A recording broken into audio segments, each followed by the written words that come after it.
ही 2 minute के लिए अपने बिस्तर पे बैठ जाओ। अब जो नहीं जानते, अभी से मेरा चैनल है उसके ऊपर ओके करो, सब्सक्राइब करो और मेरे से जुड़े रहो। थोड़ा जोर से।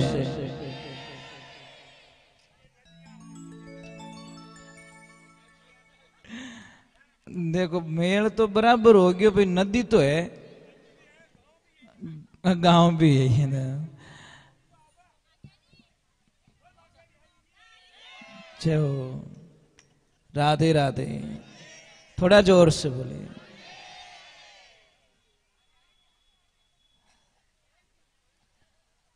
भगवान को कौन कहते हैं? भगवान आते नहीं, आगे तो सब जानते, हम मीरा के जैसे बुलाते नहीं।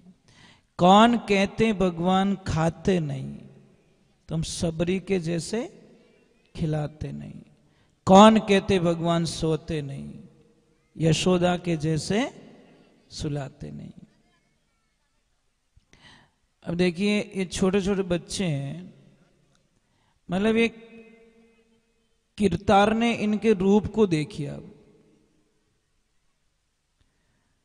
मतलब इनकी शक्ल हमको कभी नेगेटिविटी नहीं लगती, अच्छे ही लगते हैं। और एक बात और बोलूं आपको, बीमारी ठीक करने का इलाज बताऊं। कोई आदमी कितनी भी चिंता में बैठा है, उसकी गोद में ले जाके एक बच्चा छोड़ दो, वो एक बार तो कितनी समस्याओं से बाहर निकल जाएगा। क्योंकि छोटे बच्चे में इतनी एनर्जी, पॉजिटिविटी एनर्जी होती है, कितनी दुख दूर कर दी। यानी शक्ल में इतनी ताकत रिया करे टाबर। आपको पता है छोटे बच्चों में कितना अच्छा लगता है, कोई भी लेके चला जाता है बिना पूछे। कोई भी खेल रहा है, कोई भी उठाएगा, ये मुझे देना, मुझे देना, मुझे, बस भाव होने चाहिए। तो गोपियां प्रेम के सामने एक ध्यान रखना, प्रेम और ज्ञान दोनों साथ में नहीं चल सकते। शायद ज्ञानी पुरुष भगवान से दूर हो सकता है, पर प्रेमी भगवान से कभी दूर नहीं होता। थोड़ी आवाज बढ़ाओ, ये लाइफ में ध्यान रखें। इसीलिए ज्ञान क्या है? ज्ञान एक दीपक है, और दीपक को जलाइए, थोड़ा हवा का झोंका आएगा, दीपक बुझ जाएगा। और प्रेम एक मणि है, मणि को रखिए, कितनी भी हवा आने दो, उसकी लो वो बुझेगी नहीं। मणि कभी बुझती है क्या? राधे राधे, थोड़ा जोर से बोलो, राधे राधे राधे। क्या हुआ? हाँ, ये तो पता नहीं, कृष्णा जाने। मैंने ध्यान नहीं दिया, पता नहीं होगी, आज होगी कल होगी।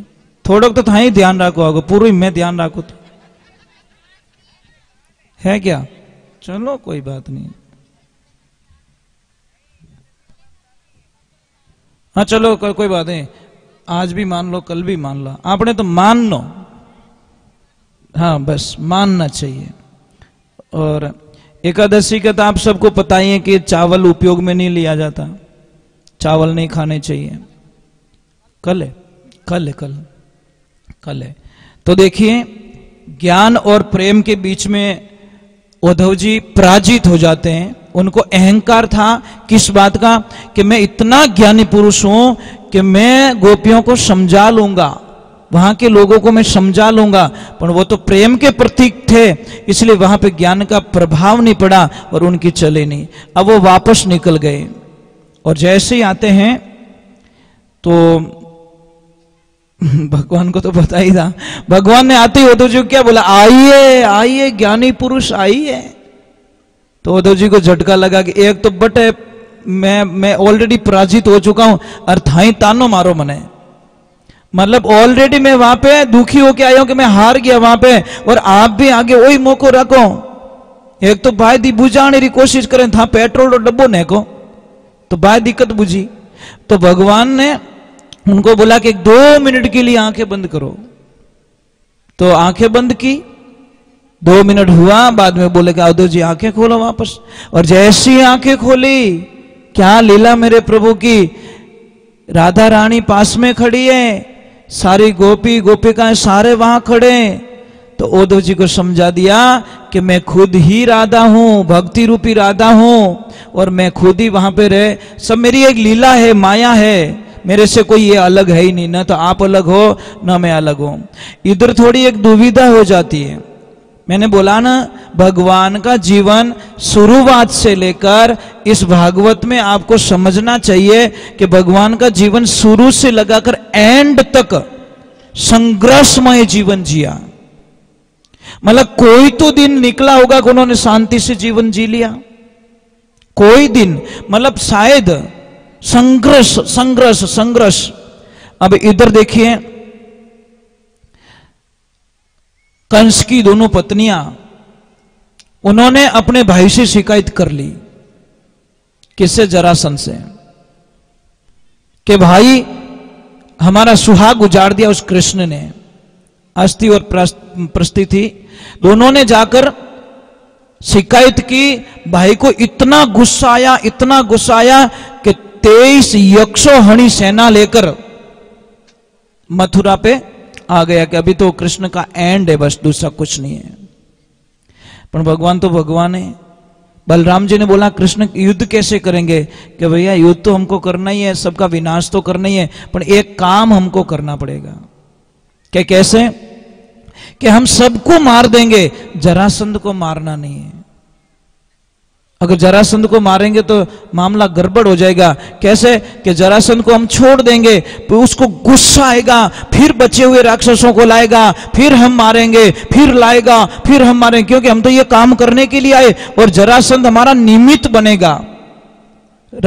उद्धार करेंगे, उनको लाना ही पड़ेगा, क्योंकि वो उसको जिंदा छोड़ेंगे तो लाएगा, उसको मार दे तो लाएगा कौन? वो फिर जाएगा, फिर प्रतिशोध की ज्वाला उसके दिमाग में रहेगी, फिर आएगा, फिर हम मारेंगे, उसको बार बार छोड़ते रहेंगे। और इसी बीच में जरासंध की पूरी सेना को नष्ट कर दिया जाता है, फिर उसको छोड़ दिया जाता है, और फिर वो वापस जाके अपने प्लान में लग जाता है। इधर काल्यावन, देखो मैं क्या बोल रहा हूं, एक पीछा नहीं छूट रहा है, दूसरा पीछा आ रहा है। तो भगवान ने अब मारे किससे उसे? अब रक्षा तो करनी थी, रक्षा करने के लिए कुछ नया करना था, लोगों को वहां रखना नहीं था, सुरक्षित नहीं थे। तो भगवान ने किसको बुलाया? विश्वकर्मा भगवान को। और विश्वकर्मा भगवान को बुला के बोला कि एक ऐसी नगरी की रचना करो, ऐसी नगरी बनाओ जहां पे हमारी ये नगरी सुरक्षित हो सके। और पानी में जाकर विश्वकर्मा भगवान ने द्वारका की रचना की, तैयार कर दी। तैयार करने के बाद में जो मथुरा से गुफा के माध्यम से सारे लोगों को वहां भेज दिया गया, माया के माध्यम से भेज दिया गया। वहां पे जाने के बाद में सुबह का टाइम होता है, लोग उठते हैं, अंदाज लगाते हैं मैं यहां पे कैसे हूं, मैं यहां पे कैसे हूं, मैं यहां पे कैसे हूं। तो महाराज कोई इधर भाग रहा है, कोई इधर भाग रहा है, कोई इधर भाग रहा है, गेट नहीं मिल रहा है। तो सारे लोगों ने चिल्लाना शुरू कर दिया, अरे द्वार कहां है, द्वार कहां है, द्वार कहां है। उसी दिन से उसका नाम पड़ गया द्वारका। बस वो द्वार के चक्कर में द्वारका हो गया। अब इधर काल्यावन आता है तो उसको भी मारना जरूरी। अब कुछ भी नहीं कृष्ण के पास में, तो उन्होंने एक युक्ति सुझाई कि दुश्मन आ रहा है। भगवान आगे दौड़ते गए, दौड़ते गए, दौड़ते गए, दौड़, एक भयंकर जो जंगल में गुफा थी, उस गुफा में चले गए।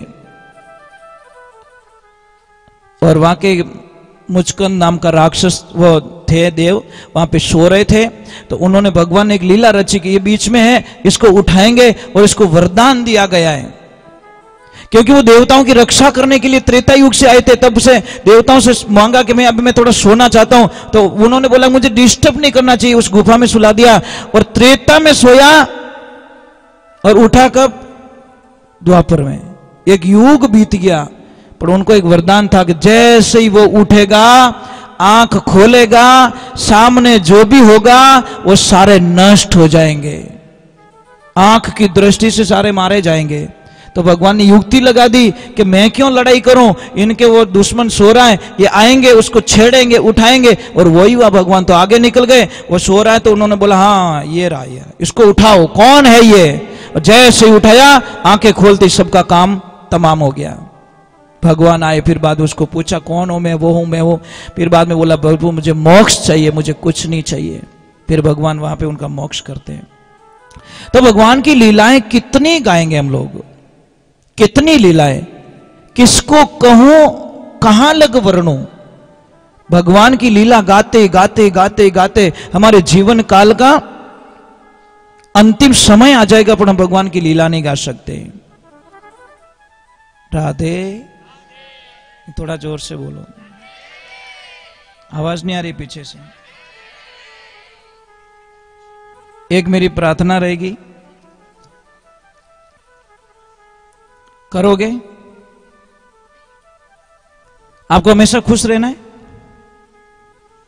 सुबह से लगा शाम तक एकदम खुश रहना चाहते हो? पक्का? तो मैं आपको एक तरीका बताता हूं। सुबह उठते ही एक तो किसी का मुंह मत देखा करो। तो पचे कई लोग बोले कि महाराज कहीं बीत देखो। भाई कोई जो नेगेटिविटी वाले हमको ऐसे ही प्रश्न करते तो देखो कहीं। अरे मैं ये नहीं कह रहा हूं हेमुटो ही नहीं देखना, मेरी बात पूरी नहीं होती तब तक तो काम चला देती सरकार। सुबह उठते ही 2 मिनट के लिए अपने बिस्तर पे बैठ जाओ। अगर आप उत्तर दिशा में सिर करके सो रहे हो तो साहब बड़ी बीमारी के कारखाने बन जाओगे आप। पश्चिम दिशा में आपका सिर होगा तो भी आपको एनी टाइम कुछ न कुछ नुकसान होगा। आपका सिर होना चाहिए पूर्व या दक्षिण। समझ में आ रहा नहीं? या तो दक्षिण में मुंह करके सिर करके सोना चाहिए, या फिर आपको पूर्व दिशा में जिधर से सूर्य भगवान निकलते हैं उस दिशा में सिर करके सो। आपकी बहुत अच्छी समस्या खत्म हो गई। एक जो घर में पिलर होता है, आडो पिलर हमें नहीं, है क्या कहते हैं उसको, बीम, बीम, उसके नीचे कभी मत सोया कीजिए। पलंग के नीचे कोई चीज नहीं होनी चाहिए, नहीं तो पति और पत्नी के बीच में एनी टाइम झगड़ा होता रहेगा। बजने वाली चीज बिल्कुल पलंग के नीचे अलाउ नहीं है, ये ध्यान रखना। हमारी आदतें क्या, वो बॉक्स वाला आ गया, कुछ कुछ भर देते उसमें। बच्चे क्या हमारे घर में शांति को नहीं, शांति को ही थारे शांत तो ही नहीं रहे, क्यों कितनी चीजें भरियोड़ी पलंग रे मायने। आप बिस्तर डाल सकते हो वहां से ज्यादा, परंतु पलंग के जो नीचे की जो साइड होती है वो एकदम नीट एंड क्लीन होनी चाहिए। जितनी पलंग नीचे से साफ सुथरा रहेगा उतनी ही घर में शांति रहेगी।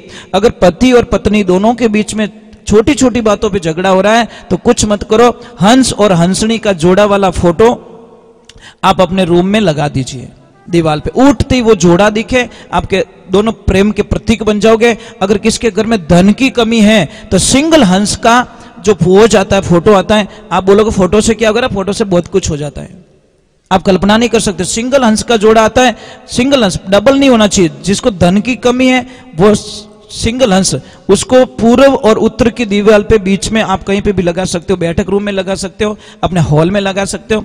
या फिर परिवार में छोटी छोटी बातों पे झगड़ा होता है तो पूरे परिवार की एक फोटो खिंचवाओ, पूरे परिवार की, छोटे बच्चों की, आपकी, पर 1 सेकंड के लिए मुस्कुरा जाना, और नहीं हंसना हो तो कोई गिली गिली कर दीजिए पड़ोसी, ताकि वो 1 सेकंड के हंस जाए और फोटो।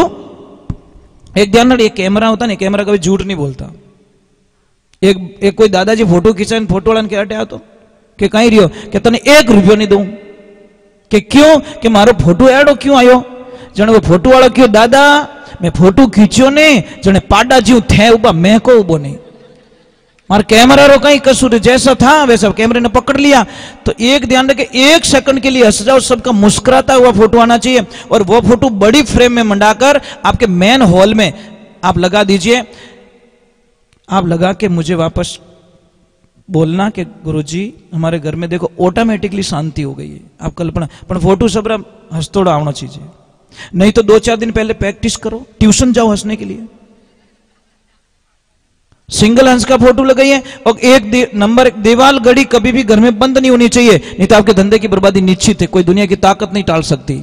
अगर दीवार घड़ी बंद आ रही है तो आपको धंधे में, आपके जीवन की गति को रोकेगी दीवार घड़ी। कई लोग क्या करते हैं, हम घड़ी यहाँ करे बाबड़ो कांटो 5000 जावे क्यों छेल बड़ी उड़ो घनी ताकत करे मैं जाना चाहूं पण वो कहे है ही कोनी पावर पाछो आधो पछी के मारे धंधा रे माने अचानक असर आ गयो आणो ये महाराज घड़ी बंद पड़ी है घर पे और घड़ी तो एक बहुत धंधे की प्रतीक होती है अगर घर के सामने ये जो मोरपंखी आती है ना मोरपंखी पौधा अगर वो दोनों तरफ लगा दो ना आप कल्पना भी नहीं कर सकते आप 2 गमले लगा दीजिए आप अब बहुत बगीचा में आती है जी बहुत सारा पौधा मोरपंखी आती है मस्त एकदम विद्या की देवी कहते हैं उसको हम क्या कहते हैं हाँ हम बच्चे थे तो हमारी बुक में उसका पत्ता तोड़ के रखते थे है ना वो विद्या की देवी वो दोनों तरफ एक इधर लेफ्ट और एक राइट बाहर निकलते हैं ना तो उनका दर्शन कीजिए देखिए ये पेड़ पौधे होते हैं इतनी ताकत होती है इनमें कल्पना नहीं कर सकते हो अगर किसी भी मुझे दादाजी ने कल एक प्रश्न किया था कि गाय भैंस को जब वो डिलीवरी होती है तो उनको कई बार फूल की प्रॉब्लम हो जाती है समस्या आ जाती है बहुत पैसा खर्च करना पड़ता है बेचारी तकलीफ होती है तो आपको नॉर्मली इलाज बताता हूँ बड़लो आवे ना बड़लो कहीं के वो वट वृक्ष का मैं हिंदी में बोल देता हूँ क्योंकि बाहर भी देख रहे लोग वट वृक्ष का जो पौधा होता है उसकी 500 से 250 ग्राम पत्तियां ले लो आप हरी पत्तियां उसको मिक्स करके एक 100-150 ग्राम देसी गाय का घी उसमें मिलाकर 1-2 चम्मच हल्दी डाल के उसको खिला दीजिए महाराज इतना बढ़िया इलाज आप कल्पना नहीं कर सकते कल्पना भी नहीं कर सकते अगर किसी गाय भैंस किसी को भी चोट लग गई है और वो ठीक नहीं हो रही है एक साइकिल का पुराना टायर लीजिए उसको जला दीजिए उसका जो पाउडर होता है उसको ले लीजिए और उसको कपड़े में छान लीजिए उसमें 100 ग्राम देसी गाय का घी डाल दीजिए और 50-100 ग्राम देसी हल्दी डाल दीजिए मलम बना के वो लगाइए 5-10 दिन में तो घाव ठीक हो जाएगा कितना भी घाव पड़ जाए एकदम ठीक हो जाएगा आपको पता ही नहीं है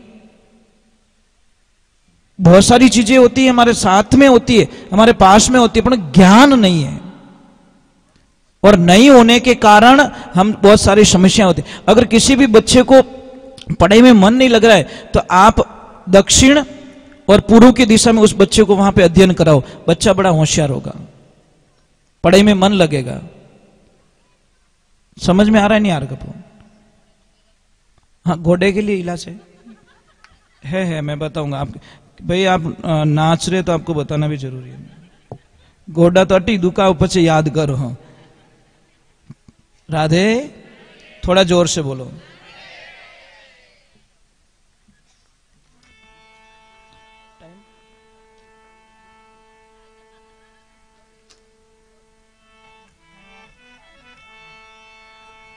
मेरे साथ में गाना है जब भगवान दिखते नहीं है तो भगत में क्या बीत रही देखो